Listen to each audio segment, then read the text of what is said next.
salutations all my friends and family, fans and followers of the Zita Nation. Ladies and gentlemen, boys and girls, children of all ages, thank you for joining us here for episode 64 of The Revolution.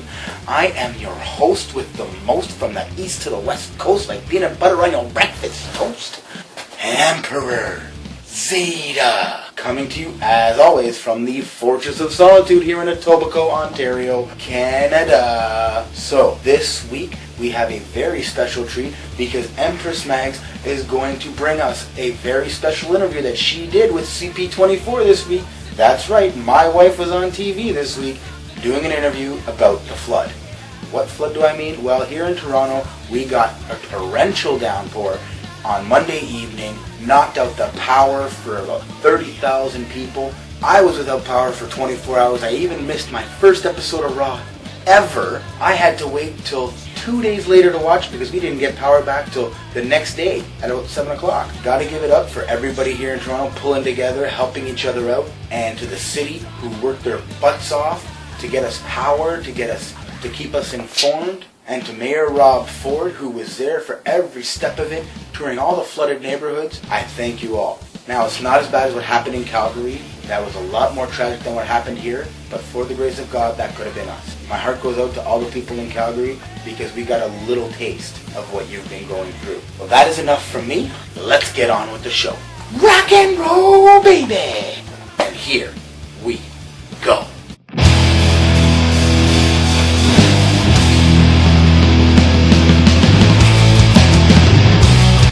Okay, so this week is a little bit different. So it's been a rather interesting week. Everybody knows about the whole big storm. Some people were out of power for a few hours, and some a few days. I was actually interviewed for CP24. Okay, you get to see a live interview of me on CP24 talking about the storm that pretty much shattered the city in a lot of ways. It was rather interesting to be crept up on by CP24 just going out for a cigarette, and they just asked to interview me, spur of the moment, on impulse, nothing planned. I just happened to say okay. Oh, well, Nathan, we're in the Kipling and Queensway area right now. We just managed to run into a few people who were around the area, and we're hearing their stories, finding out what's happening now 48 hours later. We're here with Magda. You had a few issues, of course. Take us back to Monday, and let's talk about what's still happening now in terms of, cleanup. Oh, cleanup, it's rough. There's water damage, there's flooded basements, our backyard's overflowed, and I mean, this is happening everywhere. You've seen the DVP and the 427 in Port of Thorpe and moreover, but yeah, we came home from Mississauga after a long trek, and it took us an hour and a half to get from Mississauga, Queensway, Ontario to Queensway and Kipling. And did you lose power? We did. We lost power from about 6 o'clock or so, and we didn't get it back until about 7 o'clock last night. Okay, all right. So how are you managing, and how did you deal without the power for quite some time? Well, we had candles. Thank goodness I had gotten candles, and so we lit up the kitchen and the bedroom, and when we were going to bed. It was a little rough entertaining the little ones because we've got the 3.5-year-old daughter and a 6-month-old. So it was actually hard because we had no hot water. We were preserving all the hot water to warm his formula and stuff in the bathroom sink. So luckily we didn't lose. We actually got to keep all our meat. We didn't lose that. Thank goodness. Okay. Well, Magda, thank you so much.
So I missed Raw on Monday because there was no cable because of the flood, but this weekend it is Money in the Bank. And I'm actually excited about some of the matches this time. So first of all, we have on the pre-show, The Shield versus the Usos for the tag team titles.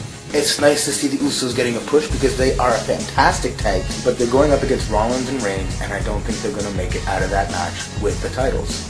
Rollins and Reigns are too hot right now, the Shield is too hot right now, and there's no way that Vince is going to let them drop the titles. We more. Then we have Jericho versus the monster known as Ryback. I think Jericho is just going to be another piece of food for Ryback to eat. On this pay-per-view, for once, Ryback will rule. He will actually win his first pay-per-view match. Then there's a World Heavyweight Championship match. We have Dolph Ziggler versus Alberto Del Rio. I hope Ziggler wins, and I really think he's going to. While we're talking about the World Heavyweight title, let's talk about the World Heavyweight title Money in the Bank ladder match. Now we have Ambrose, Rhodes, Sandow, Swagger, Cesaro, Fandango, and Barrett. I like this because it's all up-and-coming talent. These two ladder matches this year are very hard to predict, but I'm going to put my money on Wade Barrett walking out with the briefcase. Even though I'd love to see it be Fandango. Then of course we have the Intercontinental title match with the Perfect Son Curtis Axel versus The Miz. There's no way Miz is walking out with this title. They're giving Curtis Axel a huge push because he's one of Heyman's boys, and I just see him retaining. We also have the Divas Championship match, which means that'll be time for me to take a bathroom break. But if you want to know who I think is going to win, it's going to be AJ. She's going to hold on to that Divas title, and she's going to do it in a wicked and dastardly way. It's clover time. And then there is the WWE title Money in the Bank ladder match. Punk, Bryan, Christian, Orton, Sheamus, and the returning RVD, and it was supposed to be Kane, but he's been taken out and won't compete on Sunday. People are saying anybody from Bray Wyatt to replace him, to the Big Show, to Kofi Kingston, even the Great Khali. I'm hoping it's none of these guys. I'm hoping it's Zack Ryder. Yes, once again, Zack Ryder was not on TV at all this week, just on the Internet Superstars, losing to Wade Barrett. I am serious, bro! Let him walk around with a briefcase. He could be the broski in the bank, and have him do it in a dastardly fashion as well. That could turn him heel, because now they're trying to push everybody into a face. We got no heels left. I think it's going to be Bryan that wins that match. Unfortunately, I don't see Zack Ryder getting in. So that means it will be Daniel Bryan walking away with the briefcase as a two-time winner. Because we all know Brock's coming to take out Punk. Yes! Yes!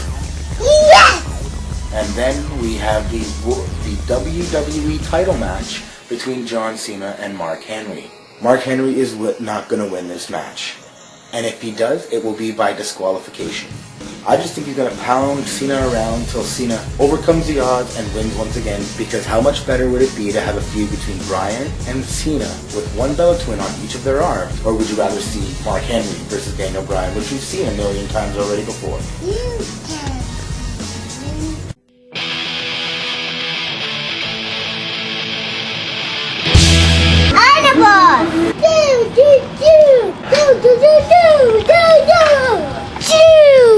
Do we have to walk to the pool? No, but right. Hey! Oh, no pool. You eat them. I dropped the bean there and the beans are going there. Then we have to get upstairs to make them. Can I try your Kia Tots? Mine, Mommy, and yours. Bubblegum. Around there. Wow, that was a cool one. Let's go now. Let's go. Wow! Whoa! That's the coffee dog. I don't need it. Hold on, guys. I'm gonna be right back. Leave me waiting for the fall. Waiting for the fall. Waiting for the fall.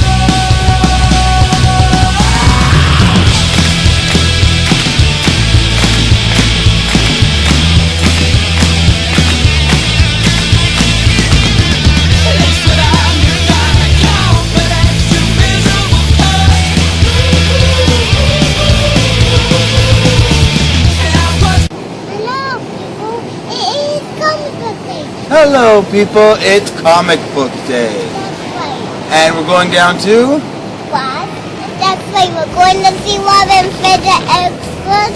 That's right, we're going down to Excalibur Comics, and as Catherine said, we're going to go see the Expert and the Prophet. We are recovering from Blackout 2013, so it is the first day we have full power for the entire day. We were blacked out for over 24 hours, and we learned how dependent we are on electricity, not having it for almost an entire day. So we're going to see if Rob has any thoughts on if the blackout was planned or not, if it was all set up, or if it was just a freak accident. So we will... See you soon, people. See you soon, people. See you soon, people.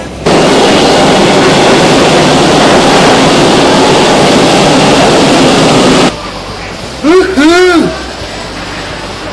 So we are down here at Excalibur Comics, the greatest place on earth. It is Wednesday once again, right after the flood. So let's see if anybody up here got any flood damage. God knows our basement flooded. So Catherine and Magda have already made their way upstairs. Magda even took Anthony up with her, so that it would be lighter because I have to take the stroller once again up the steps of doom. So we'll see you guys inside to find out what Fred recommends this week and find out what Rob has to say. This is Excalibur Comics, 3030 Bloor Street West, upstairs above the Kingsway Theater. Seriously? Yes. Really? Today we're going to discuss a couple of magazines. Alter Ego, which is a very good magazine edited by Roy Thomas. Like for example, this cover was originally done for an early issue of the Avengers, but it never came out. So there's a lot of little bits and pieces of material that you'll find nowhere else but in Alter Ego when it comes to stuff like the Avengers. Another interesting magazine is called Back Issue. Now they cover all kinds of different topics, stuff from the 60s, 70s, 80s, and 90s. And right now they're doing the smaller superhero groups that were around, but not as long as, say, of the Avengers or Justice League, but still had an impact. I recommend them. You pick them up. They're worth a look, at least especially for the Alter Ego with the Avengers, because that's very good material. The other books I'm going to recommend for you are, of course, Superman Unchained. Jim Lee doing another terrific job as usual. You know, Scott Snyder is a good writer, don't get me wrong, but I mean, this is beautiful stuff put out by Jim Lee. So now another interesting book I would recommend is Justice League. They're going to be doing a three-parter which will basically involve the Justice League America, and Justice League Dark. And it starts off with the Justice League, and again, good stuff in this comic book. Beautiful artwork. Again, and Jeff Johns is one of the best writers on comics. Good old Daredevil by Mark Waid, which is interesting because the other book that's out is Indestructible Heart, which is also written by Mark Waid. But what's interesting is, of course, Daredevil's in this, So you have a two-parter. The second of the two-parter with the Incredible Hulk, the Daredevil coming over. It's interesting stuff. And of course, the Daredevil by itself is always quite good. Oh, not to be undone, the Hawkeye comic book, one of the best $2.99 books. This is the other two best of $2.99. There's not too many great $2.99 books put out by Marvel, but these are the books that I would recommend to you. Terry Moore's Rachel Rising. This is an interesting horror book, very different from a lot of the other type of stuff that comes out today. From a woman's point of view, kind of an interesting horror type of take on this. And I forgot to mention, of course, Astro City, which is a superb book. It's been gone for a while, but it's back. I was shocked as I discovered that our friends at Inner Space actually plugged a Marvel book. Iron Man last week. Will wonders ever cease? An actual Marvel book plugged by Inner Space. Who would have thought that, eh? Maybe in, 3, 4, 6 months from now we'll get another Marvel book from them? Possibly. Who knows? Stay tuned.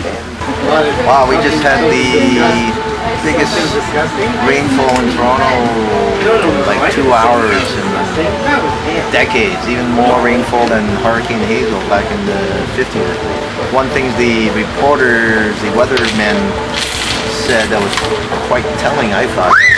When they said the rain clouds, usually they go east to west, or just keep moving in and go out. This rain cloud seemed to just sit there. Very abnormal, unusual for clouds to do that. And maybe it was the HARP or heating up of the atmosphere through the satellite weaponry they seem to have. Very similar to Katrina, when it went from its level 3 storm to 6 within a minute, and then they redirected it from going to Texas and right into New Orleans. In the case of Katrina, they were saying they just wanted to get rid of all the people there. They wanted the land. So what you do is bring in the storm and people can't rebuild or want to stay there anymore. I'm thinking with the Europeans collapsing in the Eurozone, they were going to want to come to someplace. I'm thinking maybe Toronto. Probably Illuminati city because of the big CN Tower, right? Which indicates where they more or less live. Even bigger than the Paris Eiffel Tower, right? What you do is have a few storms in Toronto, drive out all the old people from Etobicoke. You can't build anything, so you destroy it, and then you have to rebuild, and some people may not be able to stay where they are. Why not have a few more storms and get rid of the people in Etobicoke, so then you can bring in all the elite people from Europe. Exactly what happened with Katrina in the New Orleans, right? Well, that's all. That's it. Another week is done here at the Zita Nation. Thank you for joining us for another week of the Revolution, and come back next week for a brand new episode right here on YouTube. Go back and check out all of my other episodes right here on YouTube, and subscribe to my channel, one word, Emperor Zita, right here on YouTube. Pick up your Drop Dead Pinups Electric Night CD. Check them out on iTunes and follow them on Twitter at Drop Dead Pinups. Don't forget to follow me on Twitter at Emperor Zita. Head down to Excalibur Comics for all of your comic book related needs. And we are the Hounds of Justice. Believe in the shield.